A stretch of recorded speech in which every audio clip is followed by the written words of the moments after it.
Kamal, on se retrouve, la famille Outsider, on est là. Vous-même, vous savez, je suis là avec le bandit Kamal. Les gars de Facebook, ils le connaissent, ça c'est sûr et certain. Ceux qui traînent sur la Outsider, c'est sûr, ils le connaissent. Ils connaissent le signé Kamal. Des fois, il y a des disputes là-bas. Des fois, c'est assez chaud et tout. Moi, Kamal, c'est la raison pour laquelle je l'aime bien. C'est parce qu'il est cru dans sa manière d'être. Il est très, très honnête dans sa manière de penser football. Mais au-delà de ça, c'est un fan de la Juve. Salam, salam outsider, le débrief commence maintenant. C'est là où je me permets de faire ce parallèle-là avec Ousmane Dembélé en disant voilà deux joueurs qui Oui, sont talentueux, deux joueurs où on s'attendait vraiment à ce que, voilà, à un moment donné, ils explosent, quoi. Genre, voilà deux gars qui auraient dû exploser il y a 2 ans, il y a 3 ans, qui ont eu le potentiel de exact. le faire, mais les blessures ont toujours été là pour les plomber. Alors, à la différence d'Ousmane Dembélé, c'est qu'Ousmane Dembélé, certes, son agent n'a peut-être pas été l'homme le plus, voilà, le plus brillant lors des négociations face au Barça, mais finalement, Dembélé, il a eu une certaine baraka, j'ai envie de dire, une certaine chance, c'est qu'il a pu rester au Barça malgré l'arrivée de Rafinha et il va sûrement peut-être se battre pour une place de titulaire. Dybala, Là, à côté, on va revenir sur ça. C'est bah important ouais, ce que tu dis. C'est que le parallèle est bon parce que du coup, ils ont eu des blessures, etc. Et pareil, la chose importante, c'est que ces deux joueurs avec deux agents qui n'étaient pas vraiment conscients des règles du jeu ou du business qui ont changé avec le Covid, en fait. C'est que les clubs, tous les clubs, sans exception, ont fait des pertes énormes. Et la Juve, c'est un club qui se base beaucoup sur son revenu organique.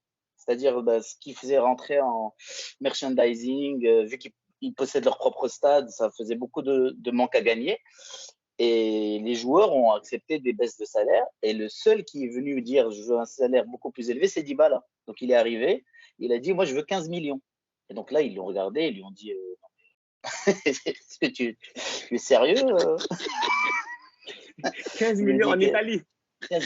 15 millions de pesos argentins et, euh, et du coup là il y a les premières frictions. Et par contre il y a Agnelli qui fait dans une conférence dit Dybala demande ce salaire, ça ne tient qu'à lui. S'il prouve qu'il peut être dans le top 6 top 7 mondial avec ses prestations, on est prêt à lui donner ce salaire. Donc il lui envoie une sorte de premier message, oui mais il faut que tu prouves. Donc arrive la saison d'après avec Pirlo. L'effectif est toujours en construction. Tu as des mecs comme Ramsey qui jouent avec Rabiot. Donc, Dybala est obligé de jouer plus bas, il galère. Pareil, on se fait sortir en 8e contre Porto. Donc, ça reste en stand-by, cette histoire de renouvellement de contrat. L'élément clé va arriver du coup avec le départ de Ronaldo. Quand Ronaldo part au dernier mercato de la saison dernière, Dybala un peu se revoit un peu beau, on va dire. Il se dit maintenant, je vais revenir à l'attaque. Voilà, je vais revenir toquer pour dire finalement le renouvellement de contrat, on en est où? Parce que du coup à l'époque il lui restait on va dire 2 ans, non? un an et voilà. Un an et demi, 2 ans. Un an et demi, voilà. Et du coup, voilà, c'était en juin 2022 l'expiration. Et donc il y a des négociations, sauf qu'ils lui disent on va partir sur un salaire de 10 millions net. Ce qui faisait quand même de lui le joueur le mieux payé de l'équipe. Et donc là, on va commencer à parler de l'agent, le champion des tocards, qui se nomme Jorge Antun, et qui, déjà, il faut préciser, n'est pas agent. Donc déjà, Dybala, son agent, c'est un mec qui n'a pas la licence d'agent pour officier en Italie. D'accord. Donc déjà, il y a un problème. C'est-à-dire que déjà, ça va faire en sorte que ça va bloquer les négociations parce que la Juve doit attendre qu'il ait sa licence. Et donc, il y a un accord de principe qui est fait. Donc, il y a un accord de principe qui est fait en octobre 2021 qui stipule que du coup, Dybala va avoir un salaire de 10 millions, mais 7,5 net et 2,5 de bonus selon certaines conditions, etc. Donc voilà, les parties sont d'accord, tout le monde est d'accord. Il y a l'attente que l'agent ait sa licence. Donc finalement, il obtient sa licence et là, il revient, normalement, il revient à Dybala. Normalement, la Juve, avec son organigramme carré, etc., pour eux, il arrive, il va signer le papier, ils sont en train d'attendre, il va partir. Et là, le mec vient et dit oui, mais en fait, moi, je veux 2 millions de commissions en plus. Et là, Ok. les mecs, ils le regardent en non, en fait, c'est pas ce qu'on avait dit en octobre.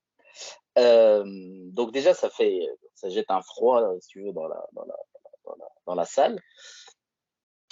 Du coup, ils se redonnent un autre.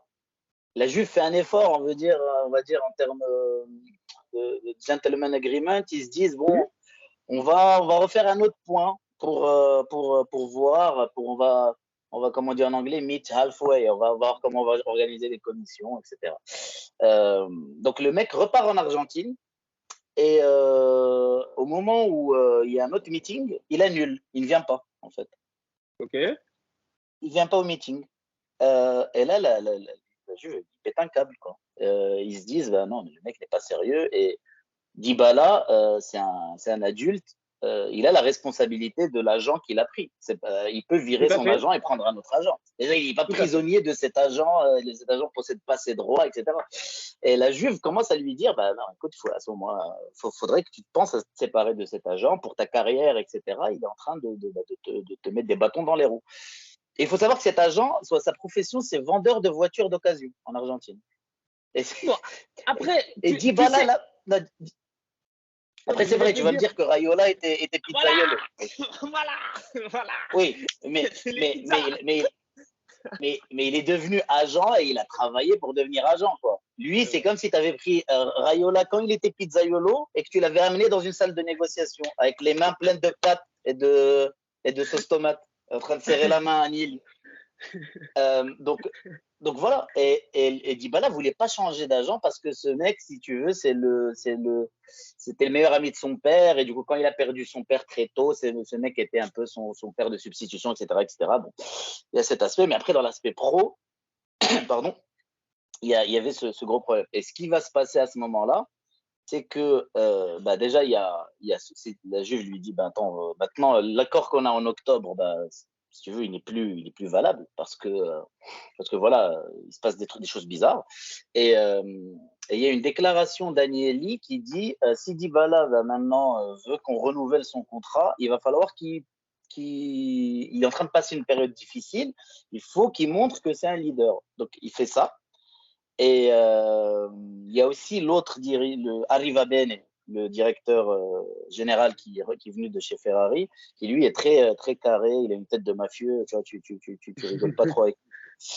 Il arrive et il relance, il dit la même chose sur Dybala. Et là, qu'est-ce qui se passe? Je sais pas si tu te souviens, pendant cette période, Dybala a eu beaucoup de blessures. Donc la Juve, ça a aussi fait réfléchir. La Juve, elle a réfléchi en disant, finalement, on va renouveler quelqu'un, construire autour de lui, mais c'est pas sûr, il n'est pas sûr à 100% au niveau physique. Et le match d'après, contre l'Udinese, il va marquer.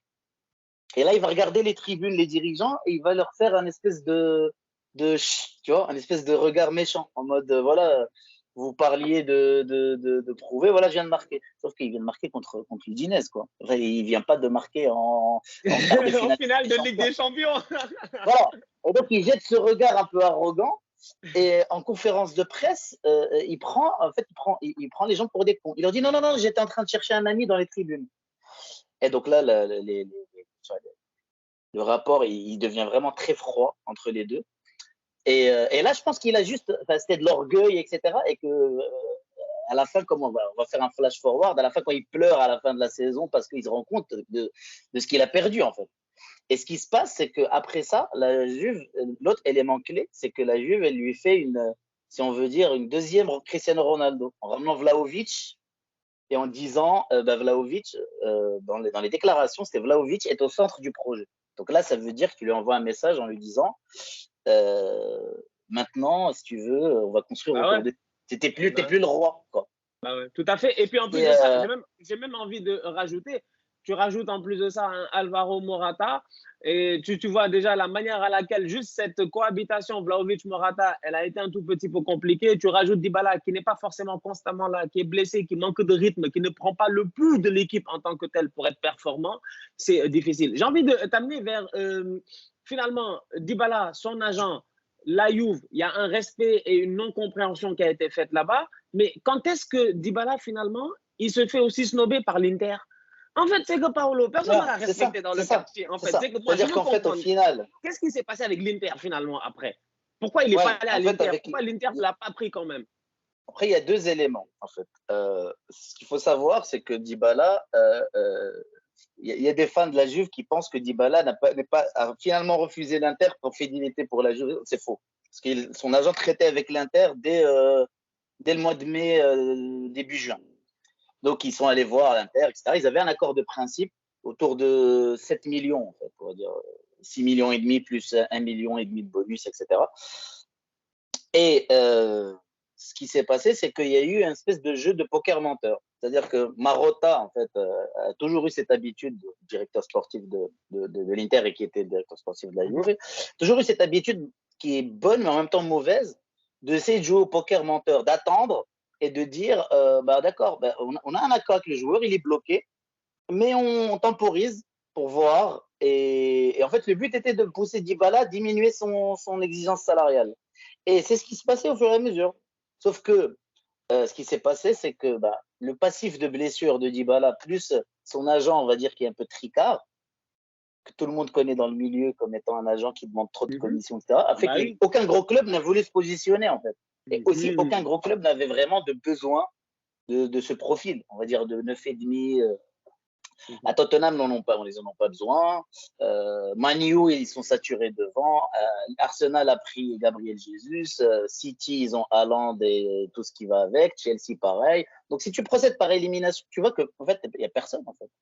Donc, il y a l'Inter. Et l'Inter, c'est un peu le seul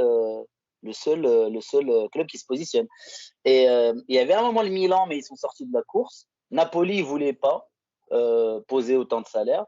Et au final, ce qui a fait la différence, c'est que à force d'attendre, à un moment donné, le joueur s'est dit je ne vais pas finir l'année sans club. Et là, du coup, tu as là aussi l'Inter qui se fait avoir parce que à force d'attendre, à un moment donné, il y a Mourinho qui appelle Dybala, qui lui dit je compte sur toi. Et quoi qu'on en dise sur Mourinho, c'est-à-dire quand Mourinho t'appelle, c'est quand même. Ouais. Il rentre dans ta tête, en fait. Il commence à lui dire tu es le centre du projet, tu vas venir à Rome, c'est la vie. C'est le miel dans les oreilles, mon gars. Mourinho, quand il te parle, c'est le miel qui rentre dans tes oreilles.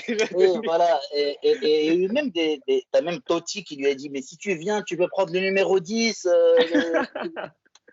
Voilà, donc ils lui ont déroulé le tapis rouge. Et donc, du coup, il s'est dit, vas-y, j'y vais. Mais par contre, il a pris le numéro 21. Mais ce qui est pas idiot pour pas avoir toute la pression, parce que les supporters romains sont un peu fous. C'est-à-dire que tu fais une mauvaise prestation, ils vont commencer à analyser qu'est-ce que tu as mangé la veille. Et surtout que là, récemment, avec Mourinho, ils ont repris le goût de la victoire qu'ils ne connaissaient pas. Tu vois, je veux dire, on peut parler un peu, mais la Roma, j'ai envie de dire, allez, c'est un peu comme Tottenham, tu vois. Bon, ça ne gagne pas très, très souvent. Voilà, mais ça reste quand même un bon exemple. Voilà, mais ça reste un très, très grand club. Et là, avec Mourinho, ils ont gagné. Donc, finalement, j'ai envie de finir là-dessus pour pas qu'on fasse quand même trop long sur ce sujet-là. Dybala, d'après toi, finalement, s'il signe à la Roma, penses-tu que ça peut marcher avec José Mourinho? Est-ce que Dybala, Tammy Abraham dans ce mix-là, tu vois? Moi, je vois bien Dybala quand même là-bas, en train de tourner autour de Tammy. Ça peut être pertinent. Oui. Après, dans le jeu, oui. Tammy Abraham a montré qu'il était incroyable. Avec le nombre de buts qu'il a marqué, l'impact sur le jeu. Surtout, en fait, il y a un élément, c'est que Dybala, en passant de la Juve à la Roma, il aura quand même un peu moins de pression, je trouve.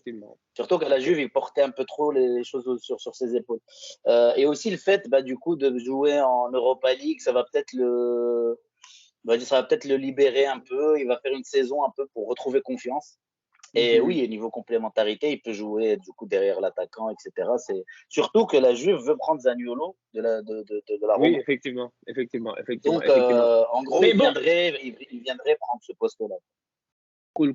Écoute, franchement, moi, je pense que tu nous as beaucoup éclairci sur ce sujet de Paolo Dybala parce qu'il y avait beaucoup de questions. Moi, personnellement, j'avais des questionnements. C'était de comprendre ce qui s'était passé. Et là, si je résume un tout petit peu, Paolo Dybala finalement, son agent l'a plombé. Parce que de ce que j'ai pu comprendre, le résumé de ce que j'ai pu comprendre, c'est que Paulo Dybala, après cette offre-là, cette demande-là de 15 et quelques millions qu'il a eu à faire, la deuxième offre qu'il a eue de la part de la Juve était une offre qui était plus ou moins similaire à celle qu'il a reçue après de la part de l'Inter. Ce qui veut dire que finalement, la seule chose dans la balance qui devait réellement peser, c'était bien évidemment combien est-ce que l'agent allait toucher sur le transfert. Et c'est là encore une fois un autre message qu'on doit lancer à tous ces futurs jeunes joueurs en disant que vous êtes talentueux, vous êtes très très fort, mais trouvez-vous des gars pour gérer vos carrières et des gars pertinents parce que des fois ta carrière peut se jouer à rien. Effectivement, un top player, un très bon joueur, mais malheureusement, la conjoncture du football aujourd'hui fait de telle sorte que les gars ne sont pas prêts à payer 10 millions de salaire à un boy pour qu'il fasse le poste de Bruno Fernandes. Ouais, c'est quoi ça? Exactement. Et d'ailleurs, Pogba, dans sa conférence de presse, quand il est revenu à la Juve, il a dit j'ai fait des mauvaises décisions. Quand je suis parti, j'aurais pas dû partir. Et lui a divisé son salaire par deux. C'est-à-dire que là, il touche 8 millions net, alors qu'il touchait 15,5 à United. Effectivement. Donc voilà. Mais juste pour clore sur Dybala, j'avais son maillot. Mais je m'étais préparé à le brûler au cas où il irait à l'Inter. Du coup, là, je vais plus trop le mettre, mais je vais le ranger. Je vais le ranger dans un coin. Donc ça va être l'intermédiaire. On ne sait jamais, ça peut être un maillot vintage hein, dans 10, 15, 20 ans. On ne sait jamais. On dira c'est vrai, c'est vrai. Le grand Paulo Dybala était passé par là et tout. Bah écoute, Kamal, merci beaucoup. Ouais. Franchement, merci encore pour ta bonne humeur. Merci pour ton input. Merci pour tes connaissances dans le football italien. Et j'en profite encore pour dire à tous les outsiders que si vous avez des grosses questions, je dis bien, des grosses questions sur le football italien, sur la Serie A, sur la Juve surtout, et c'est pas grave, hein, même s'il n'aime pas l'Inter, il a l'habitude d'être quand même de temps en temps honnête. C'est comme moi avec Tottenham. Je les aime pas, mais ça m'empêche pas d'être honnête avec eux. Oui. Vous pouvez les adresser à Kamal. Les gars, comme je dis sur Facebook, ils le connaissent. Donc voilà. Merci encore Kamal pour ton passage. Merci. Et puis on se capte très très vite pour un nouveau débrief Serie A. Surtout pour voir comment Paul Pogba il va performer, parce que je te rappellerai à la barre. Je vais te rappeler à la barre ici pour parler de la pioche à un moment donné. Forcément, oui. Merci à toi. Salut.